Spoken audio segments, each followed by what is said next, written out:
the nano didn't do anything. His tank gets annihilated through it. He's got damage reduction and he's still dying super hard. I think that should show you the power of that ultimate, about how scary it is. Juno has been out for about 3 weeks now, and in that time has gone from considered a pretty weak pick to basically being required in very professional play. Now, what we are going to be talking about here is one specific match. It's going to be Team Falcons versus Crazy Raccoon from OWCS Korea. They have been playing a lot of Juno. In fact, Juno is featured in every single game in this series. This is a 4-map series, and she's basically everywhere in Korea, and I believe also Japan.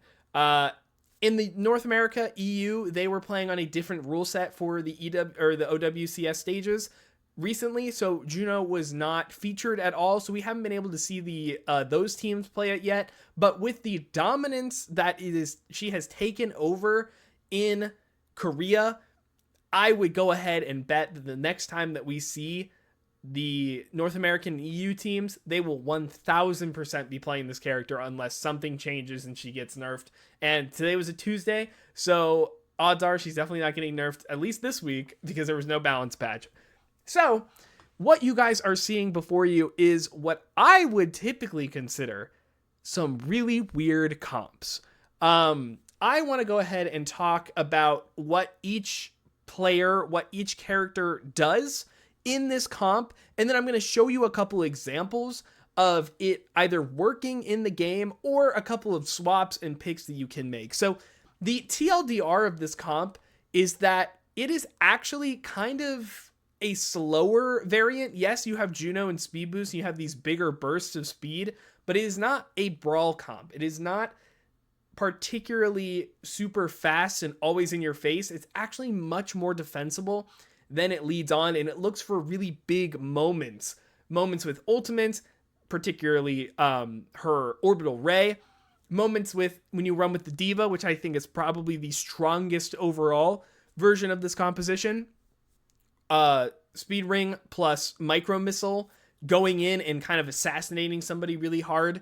That is very, very good. And also with that certain combination, you guys know there's a thing about Moira's healing where it comes out in dots, like it comes out in like waves basically. So if you're walking towards somebody while you're healing them, you actually have a higher healing per second because it's like traveling. It's like the Doppler effect. It's like traveling the one furthest away, and then you walk forward and you get closer, so you get like more at a time. And if you walk backwards while you're doing it, you receive less healing at a time, because the further you go, the more space there is in between.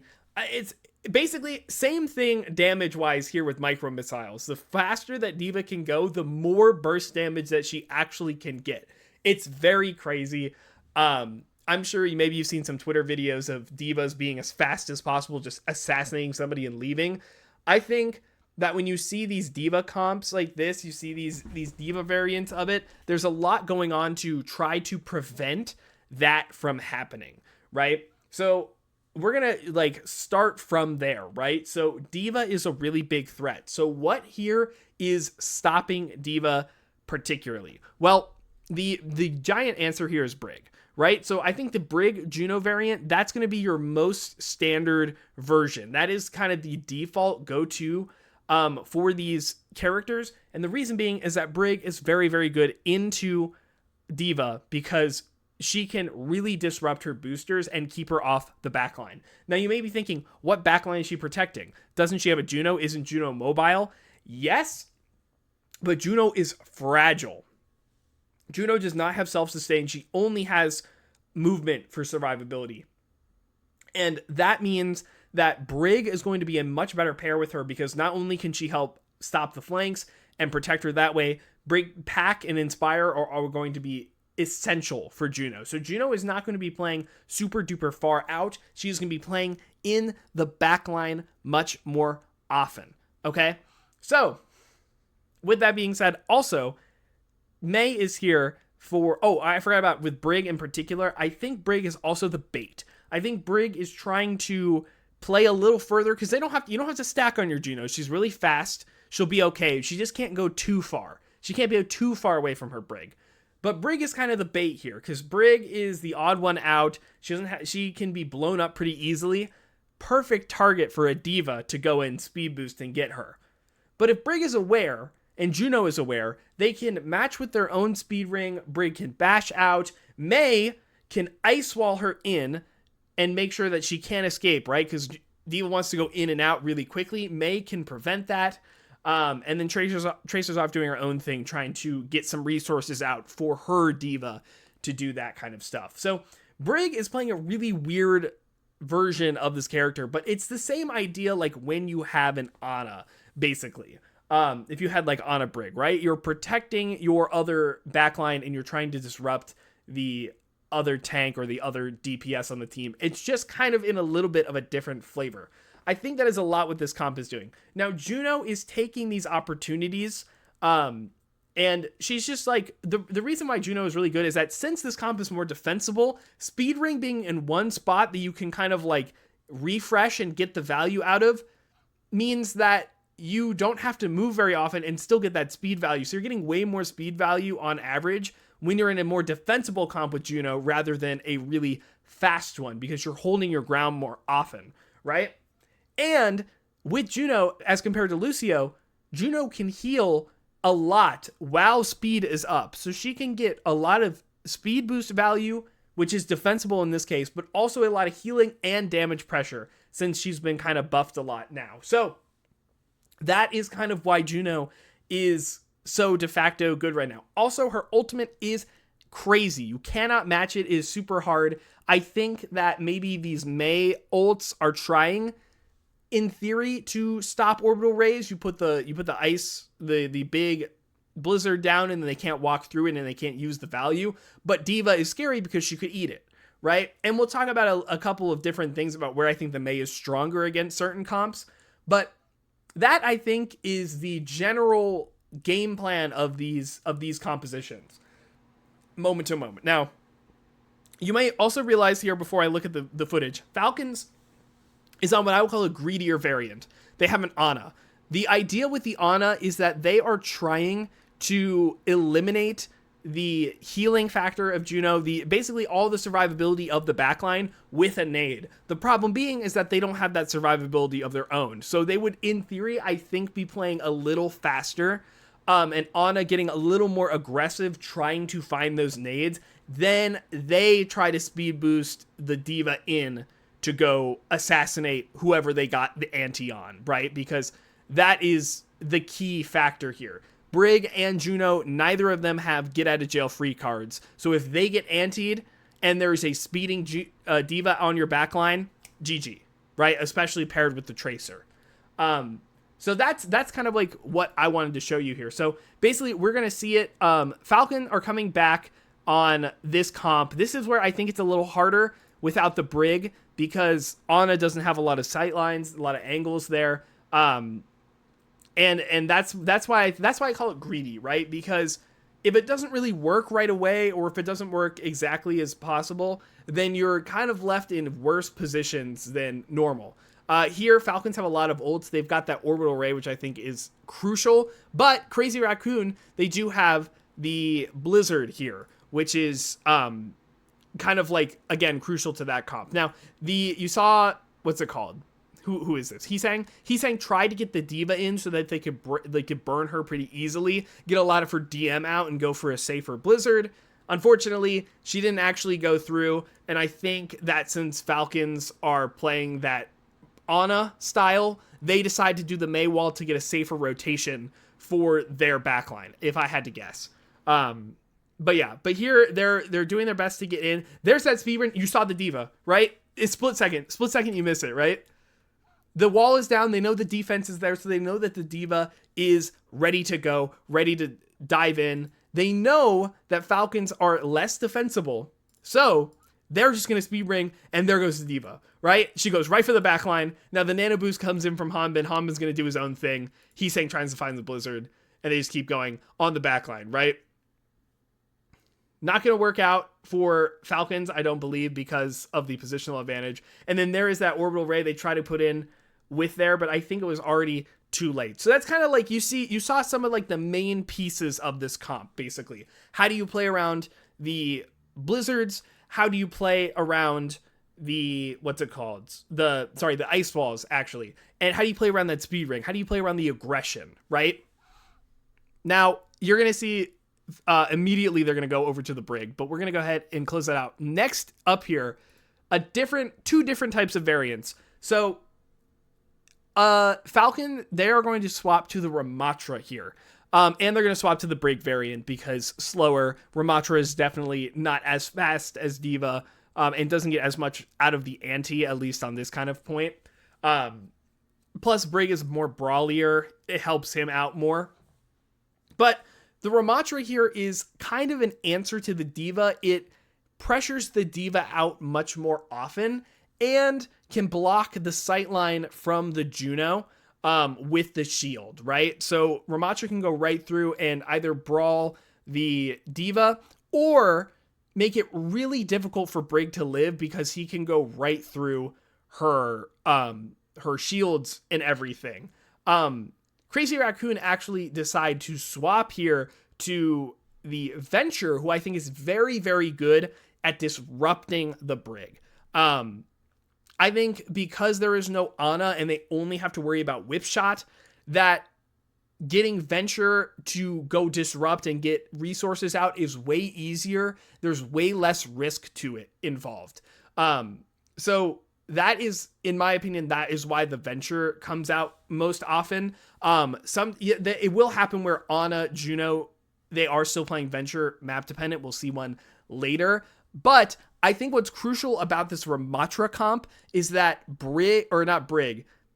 you cannot really play this Ramatra on most points into the Mei because it basically means free blizzards for her. And Ramatra getting slowed down at all stops the frontline pressure because this is not like a brawl on brawl comp where the slow doesn't matter so much. This comp is playing very defensible. And if Ramatra can't get back there, it's kind of devastating. Diva can somewhat get through when she's getting hit by that. And I think that's why Mei is still played because it does stop that momentum a lot. But yeah, I think Crazy Raccoon, I honestly don't know why they don't play the Mei here. They just decide to go for the Venture, probably just because of that backline.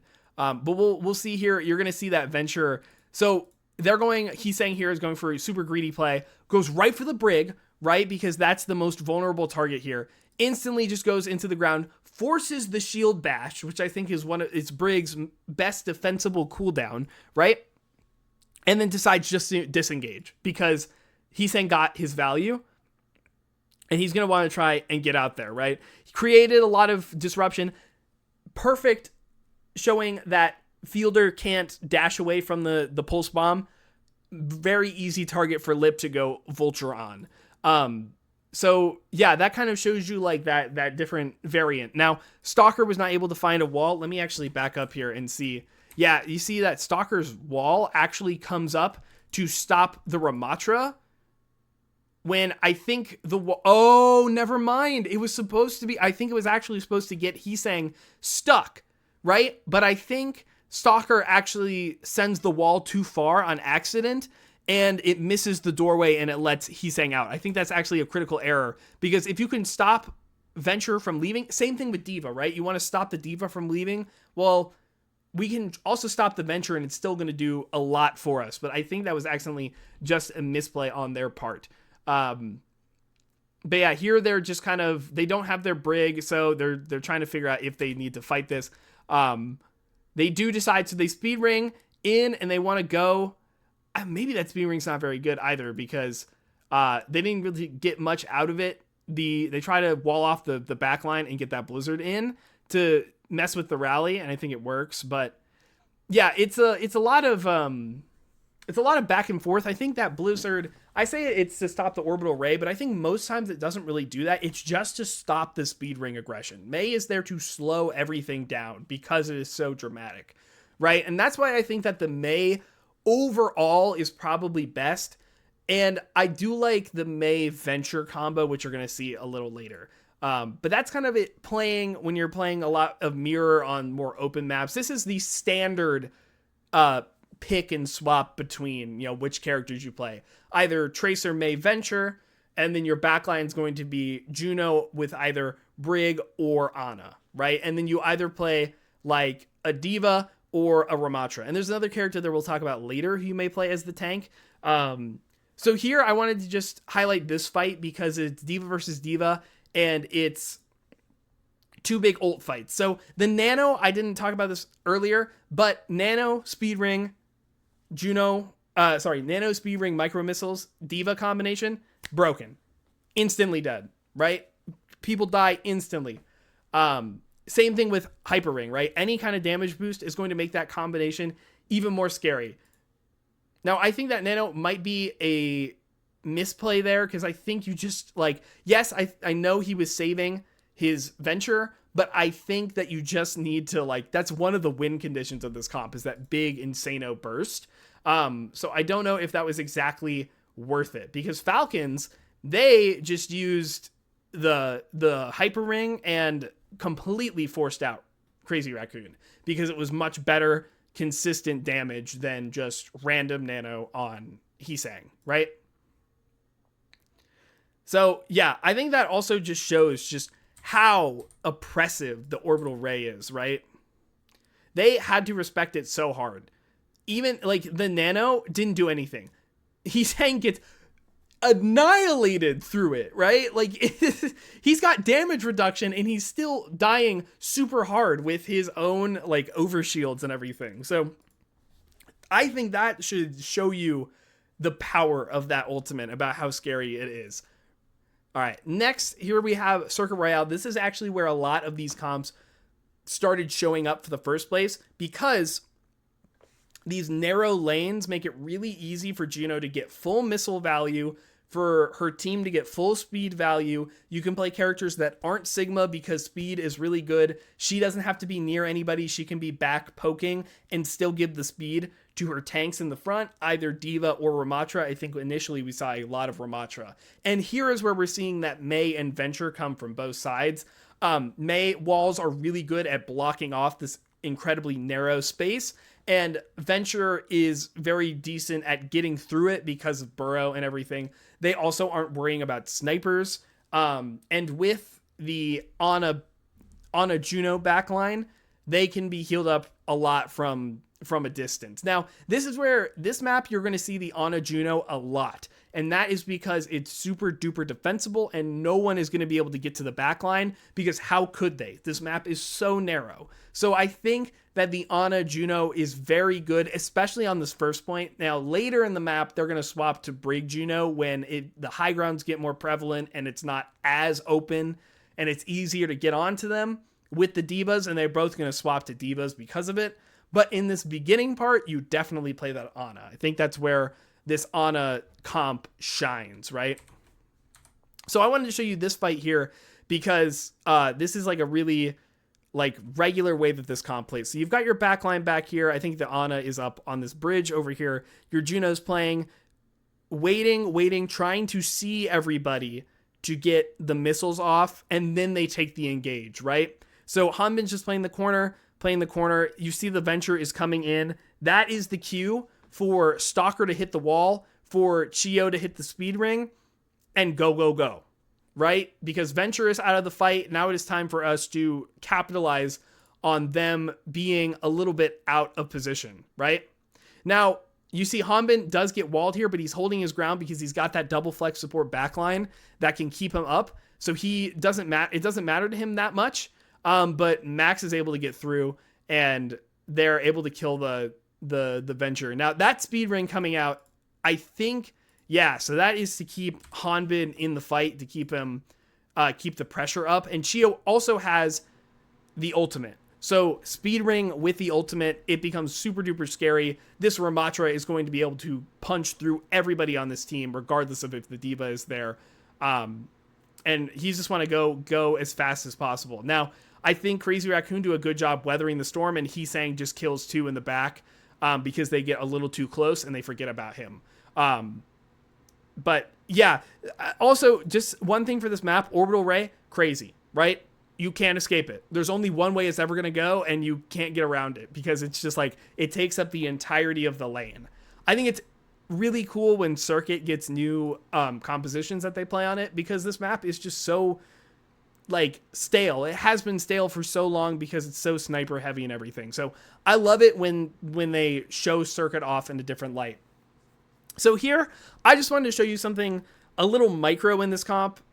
They're actually, Crazy Raccoon are going to play the Winston here, and they're going to play with a weirdo backline. Basically, this is because we know that the Ana Juno are going to be playing close, because King's Row is decently short range, and it's going to be easy for these characters to get on them easily or be in their effective, like get their effective value and get their effective position. You see, look at that. Instantly, like they use the Winston speed ring. He's able to just shoot at the back line with the Pharah trying to get the value as well.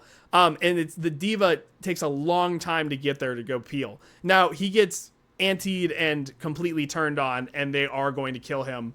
I think he shouldn't have kept going, but I just wanted to point out that Winston in theory could work, but he doesn't provide that damage burst pressure like D.Va does. So I think that it's very specific map, like point specific. They swap off of Winston when they take this point because D.Va is just generally so much better.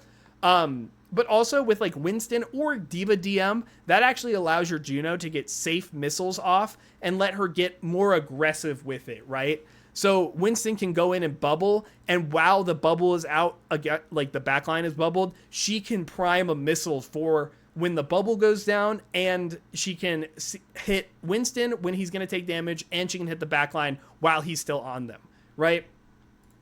Very, very, very interesting, but unfortunately, I just don't think it's going to be very good overall. Okay, I did want to show you, just flashback to the beginning of this map, because there are a couple of matchup-specific changes that you can make to this comp. So right here, you see Crazy Raccoon. They are on a ball comp. They are playing out a really greedy, like Ana, Lucio, go for an anti and get the ball, Pharah, Tracer, even Lucio, all diving the backline, right? Brig can't stop all of them. It's going to be really hard. So you see here, their Stalker is going to be playing the Cassidy instead. And of course, you have the D.Va there for extra peel when needed. So Junbin finds Fielder just like a boop off the map. But you can see right here that back here on Dojo, super defensible, that's where they want to play. They want to make it as hard as possible for this core to even get anywhere close to them. Now, again, Fielder, I think, misplays, probably misses a whip, or he just doesn't recognize that Junbin is coming from there and gets booped off, and that is the fight. That's just straight up, that's it. Sorry, game over, GG, shake my hand. Fielder, not necessarily a main support player, but I think he's been looking pretty good on this Brig. That is not one of his signature characters. Interesting to see. I think a decent amount of main support players are playing the Juno, probably because her skill set is a lot more reserved. You have to play her a lot more safe than you would a lot of other flex supports. So I think the main supports slot into that position pretty well. Now, typically I would not run Cass with this, but again, it is specifically a ball dive kind of counter pick. Something just interesting to see there. And the last thing I wanted to show you was the Queen variant of this comp that a lot of teams are trying to run, especially on certain points. I am not sold on this Queen version, mainly because Queen D.Va has kill pressure, like actual, it's not just kill pressure, it is like super real.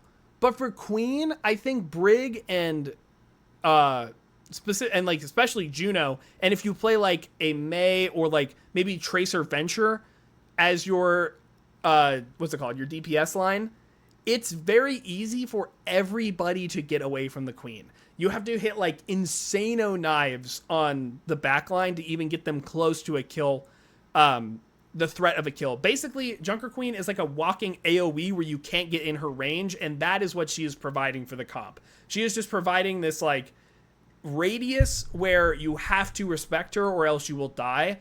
But I don't think that is good enough to overcome the actual pressure that like Ramatra or Diva can bring.